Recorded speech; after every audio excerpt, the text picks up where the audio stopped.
Within its pearly portals, angelic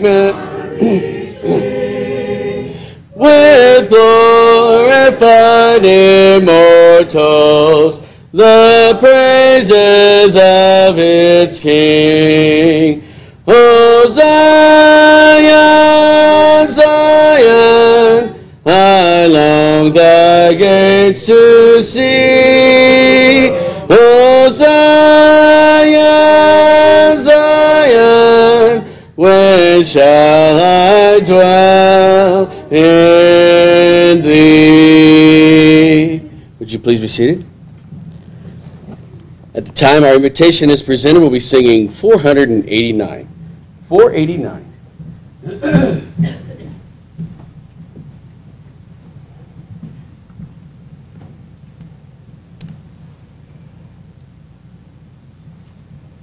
I feel like I've got to make a confession. I didn't get as far as I planned on this morning, so that means I got more to cover tonight. But I felt like if I said that this morning, this place would be empty. So we're going to try to move ahead and get in as much as we can. Again, I appreciate your presence, and as I said this morning at the end of Bible class, I appreciate all the opportunities you all have given me in the past few months to be with you, and I hope you've benefited from our studies together. Well, as we talked about this morning, there were our efforts made to just kind of do away with the account of Noah and the flood, to either make it a myth or say it never existed at all. And one of those efforts is to say there's just too many animals on the ark, and as this fellow talked about, and yet we talked about just how much room there is, and there's just plenty of room, plenty left over for taking, again, 2 of each kind, in some cases, again, the 7 for the clean animals. Another effort is that saying such a boat wouldn't float at all, wouldn't be seaworthy, as Bill Nye did. And again, we talked about the dimensions of supertanker and how, though not the same size, the ark was the same basic ratio when it came to looking at the width and height and depth of the ark. There's the idea that they say things about what they think the story of Noah is about, but as we examine the biblical record, that's not the case. For example, Dr. Miller thought that the flood just lasted 40 days and 40 nights, where we went through the timeline and saw that it was really about a year that the flood was upon the earth. And so we've briefly mentioned this morning that there is, again, the thought that the flood wasn't of all the earth, but just a local flood that took place. And unfortunately, there's even many so-called Christians who take this particular view of the account of Noah. The Dictionary of the Bible dismissed the notion of a universal flood and argued that it was just a local flood in the valley of the Euphrates River. This publication of the Geological Society of America went on to talk about that many 19th century Christians and geologists and archaeologists concluded again that the biblical story was just a local flood in Mesopotamia. So is there any evidence that, again, it was global? Anise and I have enjoyed going out west and seeing some of the sites. And this is supposed to be one of the most photographed sites in the Southwest at just close to Sedona, Arizona. And Earth Magazine had a publication, an article about Sedona.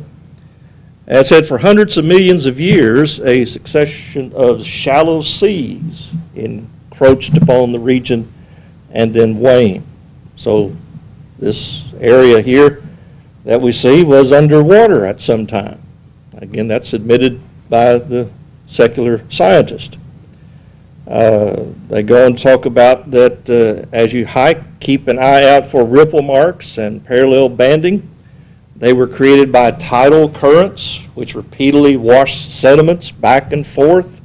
You remember what we talked about, the water going to and fro on the earth?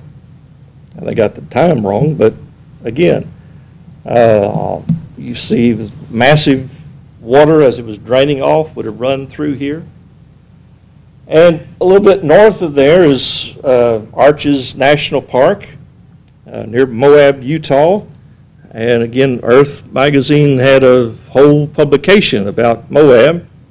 And they talk about the things you can do there on that occasion. And the last phrase talks about striding the footprints of dinosaurs there.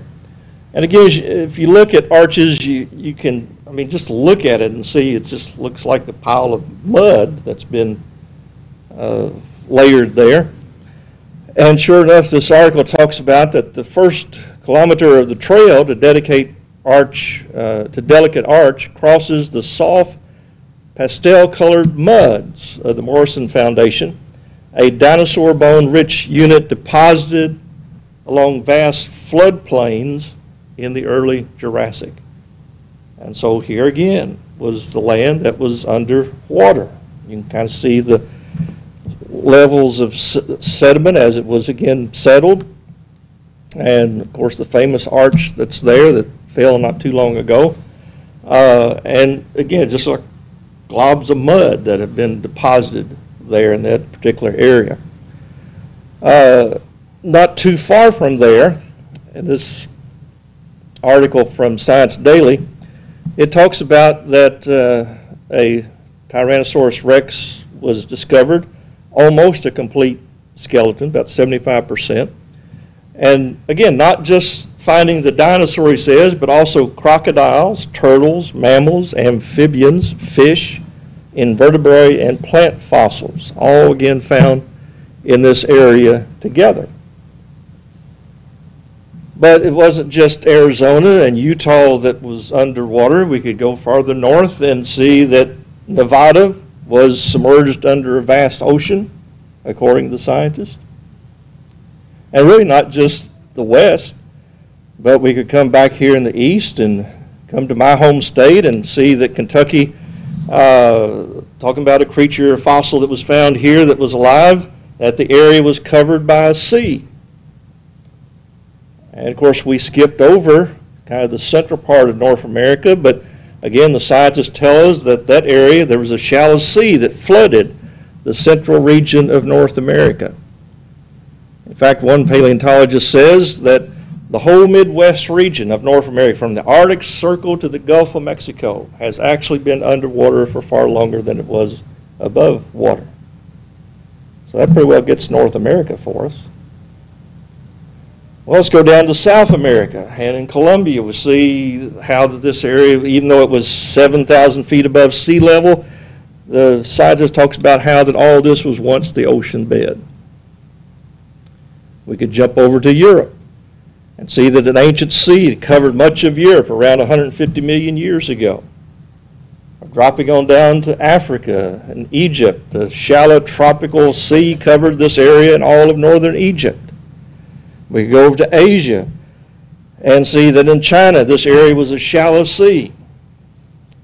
Are you kind of getting the picture? This article in Geology, the writer says that modern oceanic sediments cover 70% of this planet's surface. And another writer says that Earth was mostly underwater.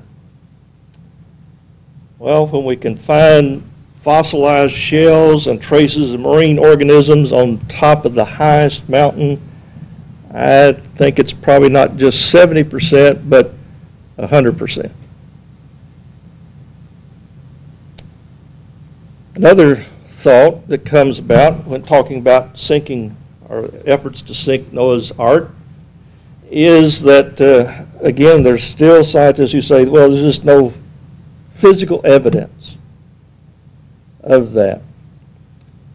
In the reports of the National Center for Science Education, which is very adamant of fighting against creationism being taught in the schools,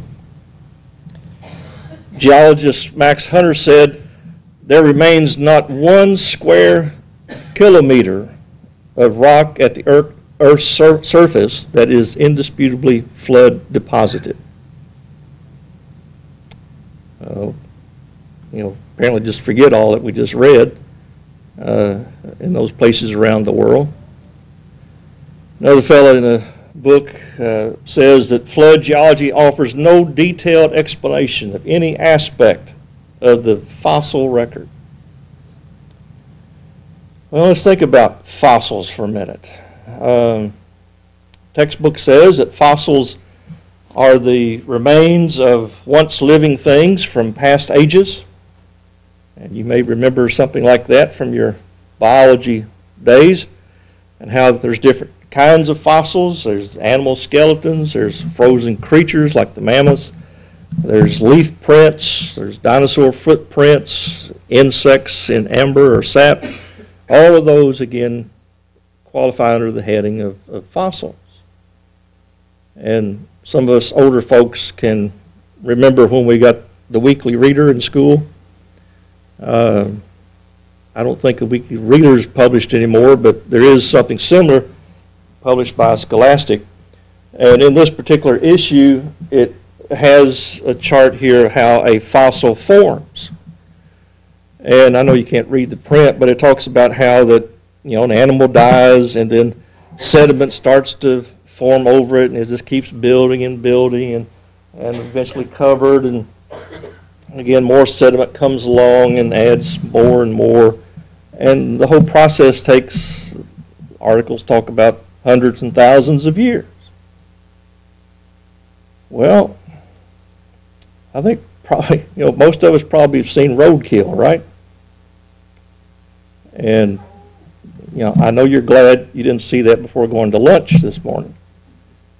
And you pass by that for a few days and a few weeks, and it keeps getting yuckier, as my grandkids would say, and it's then it's just gone. That's not how fossils develop. When we look at Earth Journal, we find that just here in a couple of years ago, 2014, they discovered 2 dinosaurs, the fossils of 2 dinosaurs, that died together while locked in battle with each other.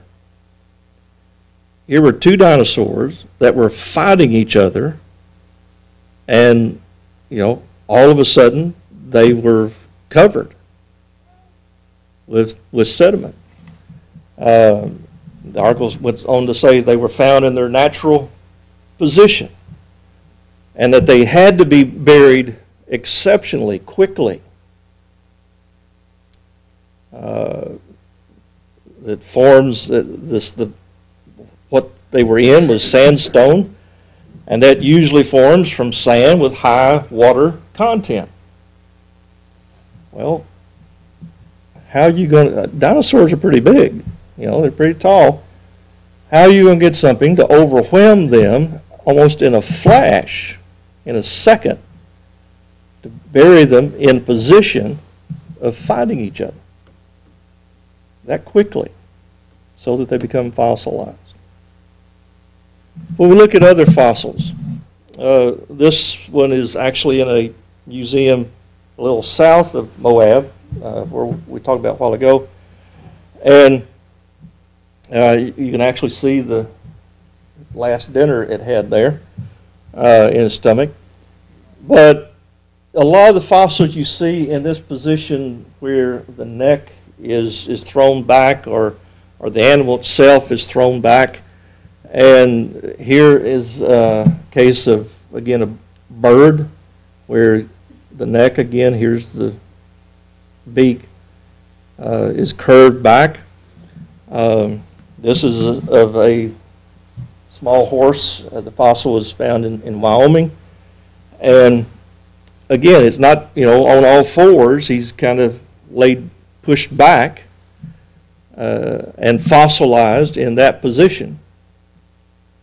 When you think about flood, we're told by the scientists that as the sediment again is found in flood water, at first the larger gravels, then the sands, and finally the silts and clays again are deposited as the water again flows and moves that type of sediment along. So as you think about how these positions happen, again think about here's a dinosaur and here comes the big wave along and dumps a bunch of sediment and maybe leaves some footprints here and is able to get out of this first covering, but then here comes another wave, big wave, not just a little wave, and again dumps sediment on him and maybe moves the dinosaur back a little bit, and then here comes another big wave and moves him farther back, and again his head is about the only thing sticking up, and it gets bent back by another wave until he's finally buried. And this occurs so often in the fossil record that the scientists actually have a name for it. They refer to it as the dinosaur death pose. And I know you can't see this picture, but here's again the dinosaur's neck that's curved back as we saw in the other picture.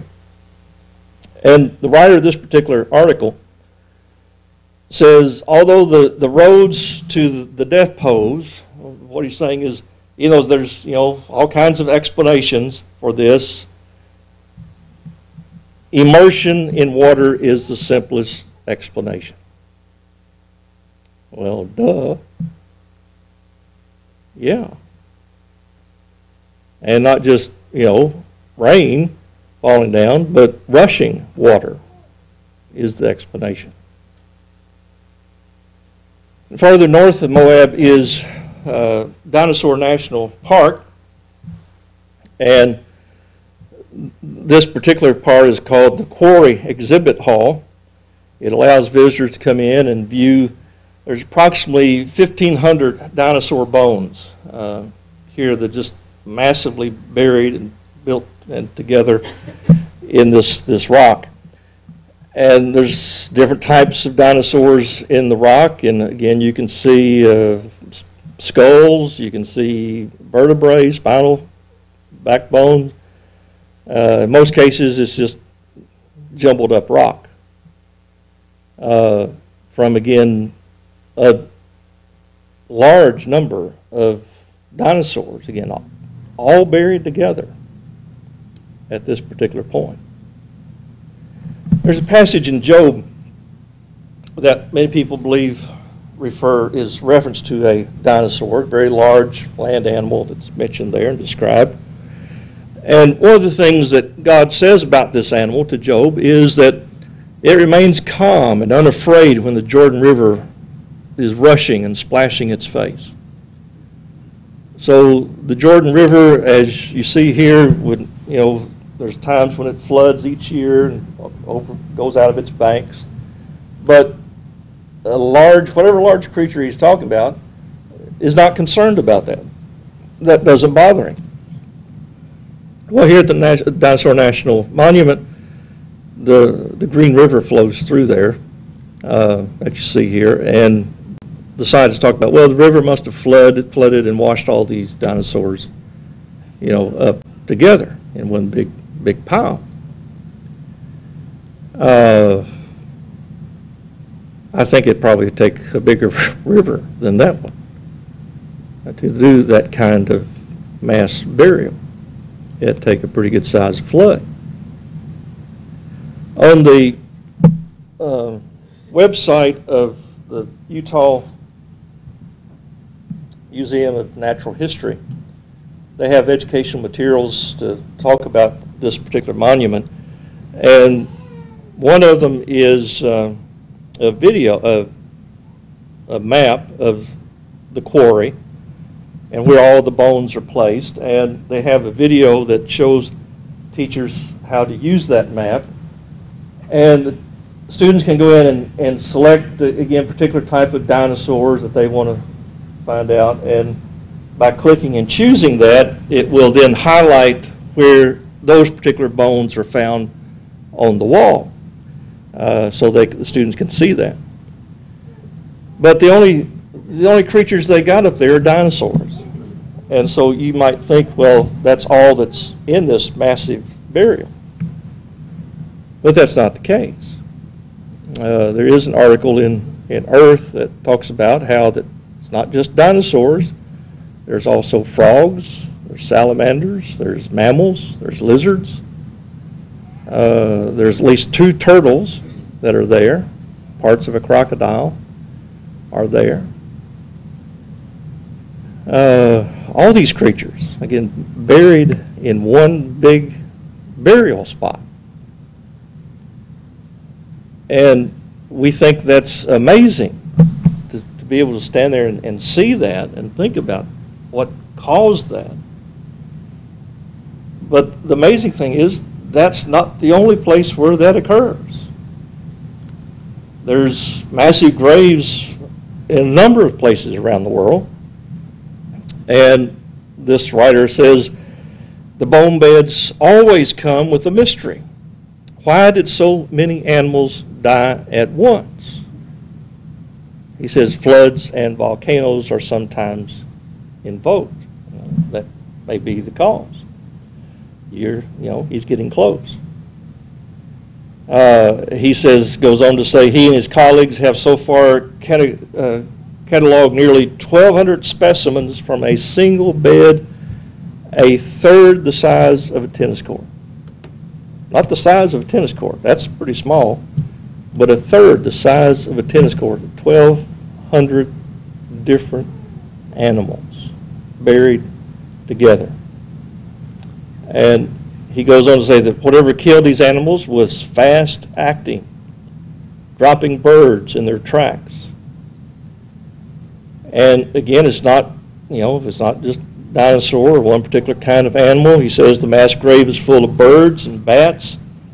Includes turtles caught in the act of copulation, as well as pregnant mares. All again buried together. When you look at that geological column that, again, we often see in textbooks, and we talked a little bit about this morning, usually the textbooks, again, have, animals at certain layers here in this column. And they'll, they got fish down here, the other ocean or marine creatures. And then you got the dinosaurs and other mammals on higher up, and they say that, this is the way the animals live. Of course, they don't tell you that there's fish all the way up the column buried with, like we saw with the horse a while ago, buried with it. But instead of representing time, why couldn't that just represent elevation? For example, Anise and I took a trip down the Colorado River right before you get to the Grand Canyon. The preceding canyon is called the Glen Canyon.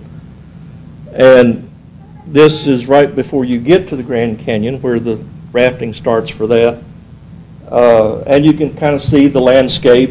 You don't see a lot of trees. It's more really close to desert type atmosphere. This is at the bottom. But if you go up on the north rim of the Grand Canyon, you see lots of trees.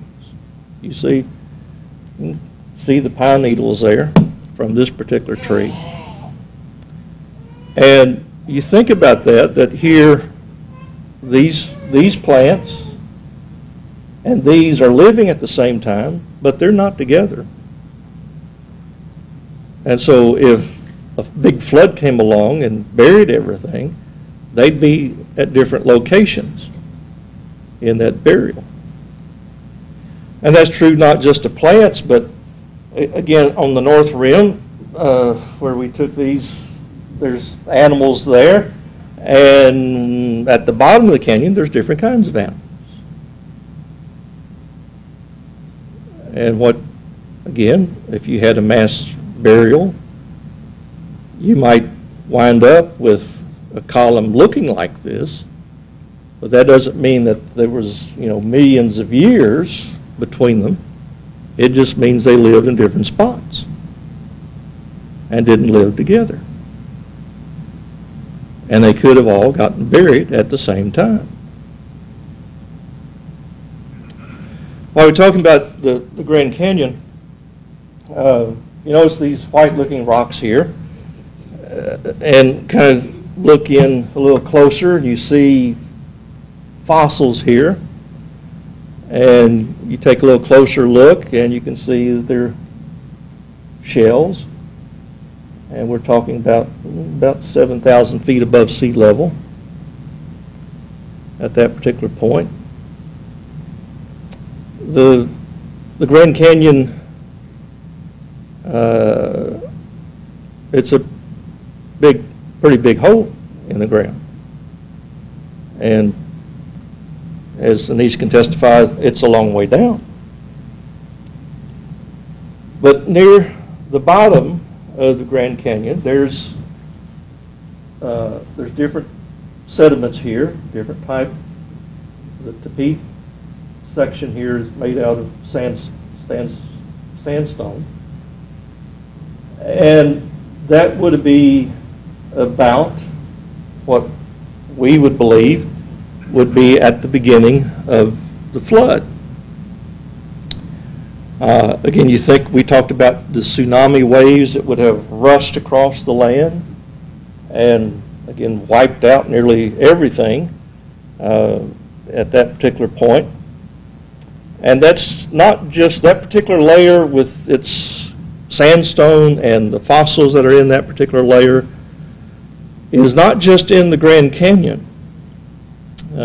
It's not just in Arizona there, Utah, but it actually goes across most of the United States.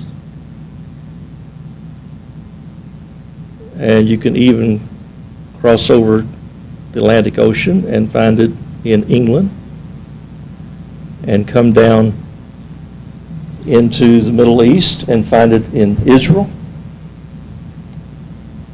Again, the same type of level, same type of material, same type of fossils. And yet, scientists says there's not a kilometer of evidence of a flood across the world. This fellow says, if you believe in Noah's Ark, stop whining about the political situation in Turkey and find, he cusses, find the thing. If you think there's a creator, then show me this creator. I want name, height, weight, shoe size, favorite breakfast food. I want pictures. I want film. I want videos and audio tape. I want fingerprints, graduation photos, bank account number, and email address.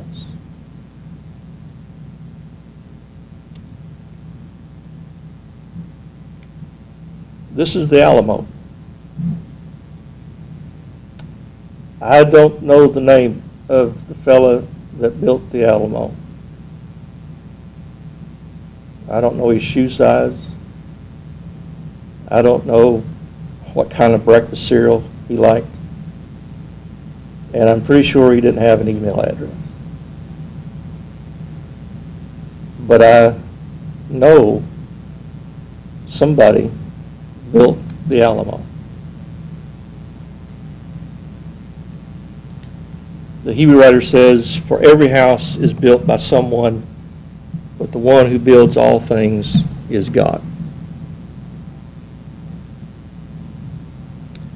There's a lot of efforts made to try to do away with the account of the flood, Noah, and as we've looked at those one by one, we find really Can I say they don't hold water?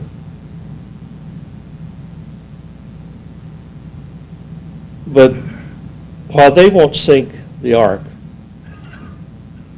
I think there might be something that would. And that's apathy.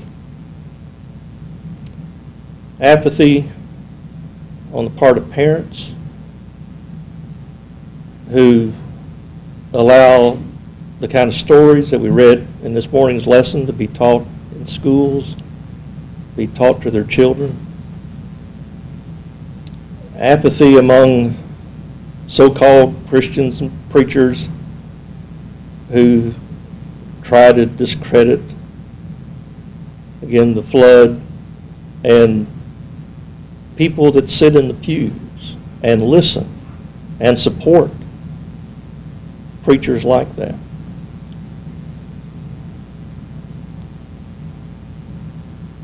And apathy among, again, parents who fail to meet these challenges to the biblical account, and who fail to emphasize and answer the challenges that are made so that their children may grow up believing maybe there is some validity to what these people are saying as they criticize the ark and Noah.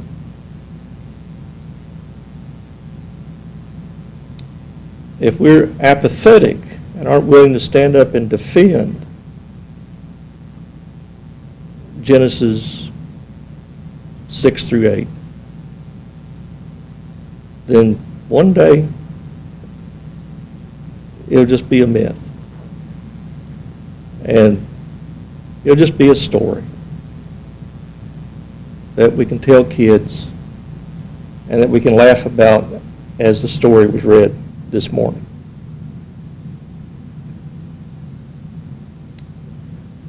We talked about how it must have been to be on the outside of the ark. As the floodwaters rose and there was this space was just running out. Where to go? We need to be prepared. We need to be obedient to God's word. And Peter, in 1 Peter chapter 3, he talks about the salvation of Noah and compares it to our salvation. He says, who in times past, talking about other people, that were disobedient when God waited patiently in the days of Noah while the ark was being prepared, in which a few, that is 8 souls, were saved through water.